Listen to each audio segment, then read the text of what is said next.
வணக்கம் தோழர்களே. இந்த காணொலி எதை பற்றினதுன்னு பார்த்தீங்கன்னா, செப்டம்பர் மாதத்தோட ரீடிங் ஒரு புத்தகம் பார்க்க போகிறோம். செப்டம்பர் மாதத்தில் ஒரு 7 புத்தகங்கள் வாசிக்கக்கூடிய வாய்ப்பு கிடைச்சிது. அந்த புத்தகங்கள் என்னென்ன, அதை பற்றின ஒரு ஷார்ட் ரிவ்யூ, அந்த புத்தகம் யாருக்கு வாசிக்க உகந்ததாக இருக்கும் அப்படிங்கிறதையும் பார்த்துடலாம். புத்தகம் வேளாராமமூர்த்தி எழுதின அரியநாச்சி அப்படிங்கிற ஒரு நாவல். இது ராமநாதபுரம் மாவட்டத்தை கதைக்களமாக கொண்டு எழுதப்பட்ட ஒரு நாவல். அந்த கதையோட முக்கிய கதாபாத்திரம் வெள்ளையத்தேவர். வெள்ளையத்தேவர் ஒரு ஜெயிலில் ஆயுள் தண்டனை கைதியாக இருக்காரு. ஒரு சாதாரண குற்றத்துக்காக கொலை செய்து ஆயுள் தண்டனை அனுபவிச்சுட்டு இருக்காரு. அவருக்கு 3 பசங்க, அரியநாச்சி, பாண்டி, மாயழகி. இந்த மாயழகிங்கிறவங்களுக்கு திருமணம் செய்யறதுக்கு முடிவு செய்கிறாங்க. அரியநாச்சி அவங்க கணவனின் சகோதரனான சோனைக்கும், பாண்டி அவருடைய மனைவியின் சகோதரனான கற்பியாவுக்கும் தனித்தனியாக திருமணம் செய்கிறதா முடிவு செய்கிறாங்க மாயழகிய. இந்த சூழலில் இந்த 2 சம்பந்தமும் 2 ஊர் பிரச்சனையாக மாறுது. இது ஜெயிலில் இருக்க வெள்ளையத்தேவருக்கு இந்த தகவல் கொடுக்கப்படுது. அவர் பாண்டி சொல்கிற முடிவையே எழுதுற மாதிரி சொல்கிறாரு. திருமணம் நிச்சயிக்கப்படுது, தாலி கட்டப்படுது. தாலி கட்ட அடுத்த நிமிஷமே மாயழகி, அரியநாச்சி, பாண்டியோட மனைவி 3 பேருமே தாலி எடுத்து விதவை ஆகிறாங்க. எதனால இந்த சம்பவம் நடந்துச்சு, மாயழகிக்கு யார் தாலி கட்டினா, அந்த 3 பேரும் எதனால கொலை செய்யப்பட்டாங்க, யாரால கொலை செய்யப்பட்டாங்க அப்படிங்கிறதான் இந்த புத்தகத்தோட நீதி கதை. புத்தகம் முழுவதுமே ஏதோ ஒரு சம்பவம் நடக்க போகுது அப்படிங்கிற ஒரு எண்ணத்தை உருவாக்கிக்கிட்டே வராங்க. ஆனால் கதையோட இறுதி வரைக்கும் ரொம்ப சுமூகமாகவே போய் இறுதி கட்டத்தில் ஒரு பரபரப்பு அடைகிறது. அந்த பரபரப்பு வாசிக்கிற நமக்கும் ஏற்படுது. அந்த விதத்தில் வேளாராமமூர்த்தி தனித்துவமாக இருக்காரு. கோபம் குலத்தை அழிக்கும் அப்படிங்கிறதான் இந்த கதையோட ஒன்லைன். காரணமே இல்லாத ஒரு சின்ன சின்ன தப்புக்காக கொலை செய்துட்டு வாழ்நாள் முழுவதும் ஜெயிலில் வேதனையை அனுபவிக்கிற பல மனிதர்களை இந்த கதை முழுவதும் பார்க்க முடியுது. இது ஒரு எளிய புத்தகம் தான். பக்கங்கள் பார்த்தீங்கன்னா 144 பக்கங்கள். விலையும் கூட ஒரு 150 ரூபா தான் வரும். தொடக்கநிலை வாசகத்துக்கு ரொம்ப உகந்தது. அடுத்து பார்க்க போகிற புத்தகம் டி. ஜானகிராமன் எழுதின அம்மா வந்தாள் அப்படிங்கிற நாவல். டி. ஜானகிராமன் எழுதுகிற நாவல்களிலேயே அதிக சர்ச்சைக்கு உண்டான நாவல்னு சொன்னால் அது அம்மா வந்தாள் தான். இது 1960களில் எழுதப்பட்ட நாவல். இந்த கதையில் தண்டபாணி, பவானி அம்மாள் அப்படிங்கிற ஒரு குடும்பத்தினர் இருக்காங்க. அவங்களுக்கு மொத்தம் 5 குழந்தைகள். இந்த 2வது குழந்தை தான் அப்பு. இந்த பவானி அம்மாளுக்கு ஒரு திருமணத்தை மீறிய ஒரு உறவு இருக்குது. அது கணவனுக்கு தெரிந்தே நடைபெறுது. அவங்க அந்த உறவுக்கு பரிகாரம் தேடுற விதமாக தன்னுடைய 2வது பையனான அப்புவை வேதம் படிக்க அனுப்பிச்சு அந்த அந்த அப்புவோட காலில் விழுந்து மன்னிப்பு கேட்க நினைக்கிறாங்க. அப்புவை வேத பாடசாலைக்கு அனுப்புகிறாங்க. வேத பாடசாலையில் பவானி அம்மான்னு ஒருத்தவங்க நிர்வாகியாக இருக்காங்க. அவங்களுக்கு இந்துன்னு ஒரு மருமகள். அவங்க இளம் விதவையாக இருக்காங்க. அவங்களுக்கு அப்பு மேலே ஒரு காதல் ஏற்படுது. அந்த காதலை அவங்க அப்புக்கிட்ட தெரிவிக்கிறாங்க. அப்பு அதை மறுக்கிறாரு. இந்த சூழலில் அப்புவோட அம்மாவை பற்றின ரகசியங்களை அவங்க சொல்கிறாங்க. அப்பு வேத பாடசாலையில் பயிற்சி முடிஞ்சு வீட்டுக்கு திரும்பும்போது இந்த திருமணத்து மாதிரியே உறவு அவருக்குன்னு தெரிய வருது. இந்த சூழலில் அப்பு அவங்க அம்மாவை மன்னிச்சாரா, இந்துவோட காதலை ஏற்றுக்கிட்டாரா அப்படிங்கிறதான் இந்த புத்தகத்தோட நீதி கதை. ஆனால் இந்த கதையை வாசிக்கும்போது இது ஒரு தப்பான புத்தகத்தை வாசிக்கிறோம் அப்படிங்கிற எண்ணம் ஒரு துளி அளவு கூட உங்களுக்கு வராது. திருமணத்தை மீறிய உறவு அப்படிங்கிற வார்த்தை கூட இதில் பயன்படுத்திக்க மாட்டாங்க. எல்லாமே ஒரு ஒரு புரிதலின் அடிப்படையில் தான் ஜானகிராமன் இந்த நாவலை எழுதியிருப்பாரு. அதான் அவருடைய சிறப்புன்னு நினைக்கிறேன். குறிப்பாக மனித உறவுகள் மனிதனால் உண்டாக்கப்பட்ட கலாச்சாரம், சமூக கட்டுப்பாட்டுக்கு உண்டானதில்லை. அது உணர்ச்சி வசப்பட்டது. மனிதன் உணர்ச்சி வசப்பட்டவன். மனித உறவுகள் உணர்ச்சியினால் உண்டானவை அப்படிங்கிறத ஜானகிராமன் இந்த புத்தகம் மூலம் எழுதியிருக்காரு. இந்த புத்தகத்தை மீறலின் ஒரு புனித பிரதினே அப்படி சொல்லலாம். இதை 18+ நூல் அப்படின்னு சொல்லுவாங்க. நான் அப்படிலாம் சொல்ல மாட்டேன். இது எந்த வயதினரும் படிக்கலாம். ஒவ்வொரு வயதினருக்கும் இது ஒவ்வொரு விதமான புரிதலை தரும். நீங்கள் எந்த வயதில் படித்தாலும் இந்த புத்தகம் உங்களுக்கு ஒரு புதிய புத்தகமாக, ஒரு புதிய சிந்தனையை உங்களுக்கு தர்ற மாதிரி இருக்கும். எல்லா விதமான வாசகர்களும் வாசிக்கலாம் அந்த புத்தகத்தை. அடுத்த புத்தகம் மலர்வதி எழுதின துப்புக்காரி அப்படிங்கிற ஒரு நாவல். இந்த நாவலில் கனகம்னு ஒருத்தவங்க இருக்காங்க. அவங்க ஒரு மருத்துவமனையில் தூய்மை பணியாளராக இருக்காங்க. அவங்களுக்கு பூவரசின்னு ஒரு மகள் இருக்காங்க. நாடார் சமுதாயத்தை சேர்ந்த அவங்க தன் மகளுக்கு திருமணம் செய்ய விரும்புகிறாங்க. அவங்க தூய்மை பணியாளராக இருக்கிறதுனால அவங்க வீட்டில் யாரும் பொண்ணு எடுக்க முன் வரலை. இந்த சூழல்ல மாரின்னு ஒரு தூய்மை பணியாளர், அவர் பட்டியலினத்தை சேர்ந்தவர். அவரு பூவரசியை திருமணம் செய்ய விரும்புறாரு. அதே சமயம் பூவரசி அந்த மருத்துவமனையில வேலை செய்யற மனோ அப்படிங்கிற ஒரு கார் டிரைவர் மேல காதல் கொள்றாங்க. இந்த சூழல்ல கனகம் இறந்து போறாங்க. பூவரசி கர்ப்பமா இருக்காங்க. பூவரசிக்கு குழந்தையும் பிறக்குது. பூவரசி யாரை திருமணம் செய்துக்கிட்டாங்க, மனோவையா மாரியையா அப்படிங்கிறதான் நீதி கதை. ஒரு முக்கோண காதல் கதை அப்படின்னு சொன்னோம்னா இந்த புத்தகத்துக்கு பேர் அங்கே பெரிய துரோகமாக இருக்கும். இது துப்புக்காரி அப்படிங்கிற வார்த்தையின் பொருள் என்னன்னா, கன்னியாகுமரி மாவட்டத்துல தூய்மை பணியாளர்களை அந்த வார்த்தையை சொல்லித்தான் அழைக்கிறாங்க.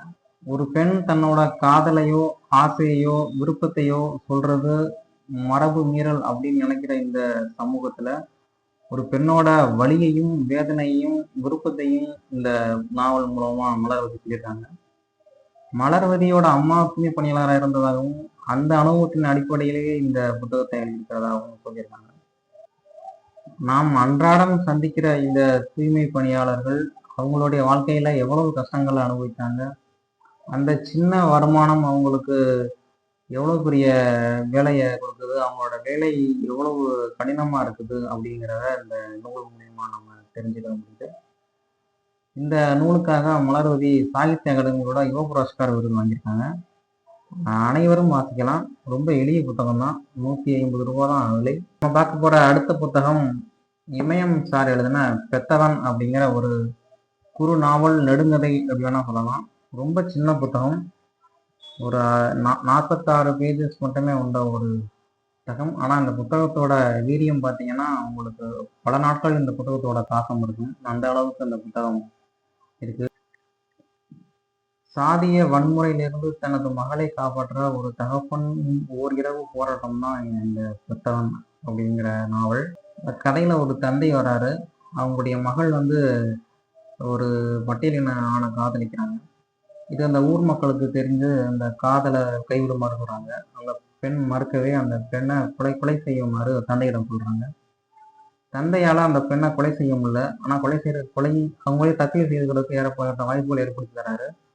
ஆனாலும் அந்த பொண்ணு தற்கொலை செய்து கொள்ளல. இதனால ஊர் மக்கள் முடிவு செய்து அந்த பொண்ணை கொல்றதுக்கு முடிவு செய்யறாங்க. இந்நிலையில அந்த தகப்பனே, நானே என்னோட பொண்ணை நான் கொல்றேன், நாளைக்கு காலையில என் மகள் உயிரோட இருக்க மாட்டா அப்படின்ட்டு வேட்டியை தாண்டி சத்தியம் பண்றாரு. இந்த பெண் கொலை செய்யப்பட்டாளா இல்லது அவங்க காதல் ஒன்று சேர்ந்துச்சா அப்படிங்கிறதான் இந்த புத்தகத்தோட நீதி கதை. இன்னைக்கெல்லாம் யாரு ஜாதி பார்க்குறா அப்படின்ட்டு யாராவது உங்ககிட்ட கேட்டாங்கன்னா இந்த புத்தகத்தை காட்டலாம். இந்த புத்தகத்தில் சொல்லப்பட்டுள்ள விடயங்கள் இன்றைக்கும் நடந்து கொண்டிருக்கிறது.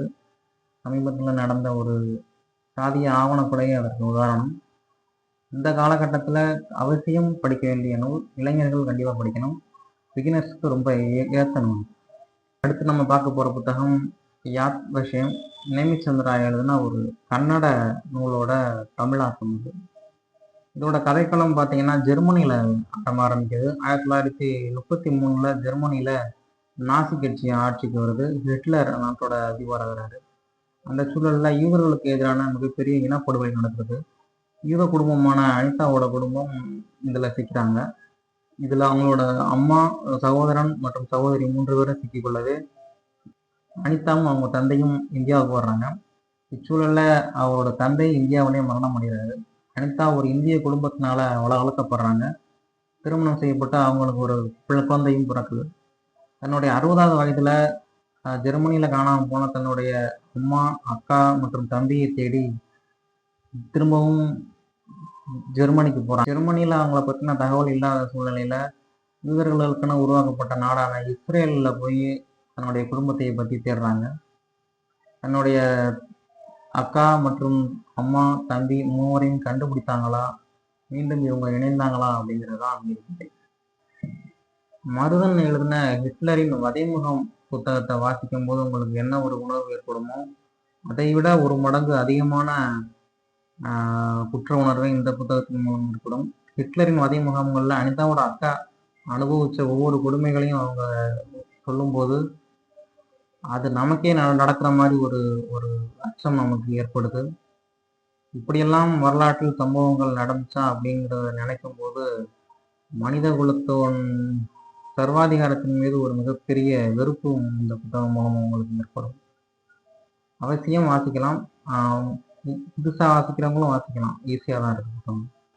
அடுத்த புத்தகம் சித்தார்த்தா சார் எழுதின ஆதலால் காதல் செய்வீர் அப்படிங்கிற ஒரு தொடர்கதை. இது தொடர்கதையை புத்தகமாக போட்டிருக்காங்க. வழக்கமான சுஜாதா கதையில் வர மாதிரி ஒரு ஹியூமர் சென்ஸ் உள்ள ஒரு நாவல் தான். இது வரைக்கும் வாசித்த நாவல்கள் எல்லாமே கொஞ்சம் இலக்கியத்தன்மை உள்ள கடினமான நாவல்கள்னால ஒரு ஈஸியான நாவல் வாசிக்கலாம் அப்படிங்கிறதுனால இந்த நாவலை வாசித்தேன். இதில் ஜே மோகனரங்கன் அவர் தான் அந்த கதையோட நாயகன். அவர் தன்னோட ஃப்ரெண்ட்ஸ் 3 பேர் கூட ஒரு பேச்சுலர் வீட்டில் இருக்காங்க. இவர் ஒரு பத்திரிகை ஆஃபீஸில் நிருபராக வேலை செய்கிறாரு. அந்த ஆஃபீஸ்க்கு ஒரு மாடல் வராங்க. அந்த மாடல் மேலே இவர் காதல் கொள்றாரு. ஆனால் அவங்களே இவர்கிட்ட வந்து பேசுகிறாங்க. தன்னுடைய அப்பாவும் இவருடைய அப்பாவும் ஃப்ரெண்ட்ஸ் என்னோட வீட்டுக்கு வாங்க அப்படின்னு கூப்பிட்டு போகிறாங்க. வீட்டுக்கு போனோன்னா அவங்க அப்பா என்னோட பொண்ணை பிடிச்சிருக்கா, திருமணம் செய்துட்டீங்களான்னு கேட்குறாரு. இவரும் சரின்றாரு. ஆனால் திருமணம் நிச்சயிக்கப்படும் தான் தெரியுது, நிச்சயிக்கப்பட்டது இந்த மாடலுக்கு இல்லை, அந்த மாடலோட அக்காவுக்கு. ஸோ இவர் யாரை திருமணம் செய்து கொண்டாரு அப்படிங்கிறதான் அந்த கடைசி கிளைமேக்ஸ். இது ரொம்ப நகைச்சுவையோட சொல்லியிருக்காரு சுஜாதா சார். ஒரு பொழுதுபோக்கு நாவல், விருப்பம் இருந்தால் வாசிக்கலாம். அடுத்த புத்தகம் நிழல்கள், நகுலன் எழுதிய ஒரு நாவல். இதை சொல்றலாமான்னு தெரியல. இது மொத்தமே 48 பக்கங்கள் கொண்ட ஒரு புத்தகம் தான். இது சுந்தரராமசாமியோட ஜேஜே சில குறிப்புகள், சாரு நிம்மதியோட எக்ஸ்பிளனேஷனும் ஃபேன்சி பயணம், அந்த புத்தகங்கள்லாம் நீங்கள் படிச்சிருந்தீங்கன்னா இந்த புத்தகம் உங்களுக்கு பிடிக்க வாய்ப்பு இருக்குது. இது ஒரு கன்வென்ஷனல் ரைட்டிங் மெத்தடாக இருக்காது. ஒரு ஊரில் ஒரு ராஜா அந்த மாதிரிலாம் கதை ஆரம்பிக்காமல், கதையோட ஆரம்பமும் முடிவும் இல்லாமல் கதை இடையிலேயே ஆரம்பித்து இடையிலேயே முடிகிற மாதிரி ஒரு எழுத்து பாணி. அந்த பாணி இன்னைக்கு நிறைய பேர் எழுதினாலும் அதுக்கெல்லாம் முன்னோடியாக இருந்தவர் நகுலன் தான். இது எக்ஸ்பர்ட்ஸ் தான் அந்த புத்தகத்தை படிக்கலாம். சின்ன புத்தகமாக இருந்தாலும் பிகினர்ஸால் இந்த புத்தகத்தை வாசிக்க முடியாது. வாசிக்கலாம், ஆனால் வாசித்தா உங்களுக்கு எதுவுமே புரிஞ்சிருக்காது. ஒரு புத்தகத்தை முழுசாக வாசித்த பிறகு கூட அந்த புத்தகத்துலேருந்து நமக்கு ஒரு அவுட்கம் கிடைக்காத மாதிரி இருக்கும். பட் இந்த வகையான எழுத்துக்கள் உள்ளது. இதுக்கு முன்னோடி நம்ம நகுலன் சார் தான். அந்த வகையில் இந்த புத்தகம் ஒரு சிறப்பான நாவல். வாய்ப்பு இருந்தால் வாசிக்கலாம், இந்த எக்ஸ்பர்ட்ஸ் மட்டும்.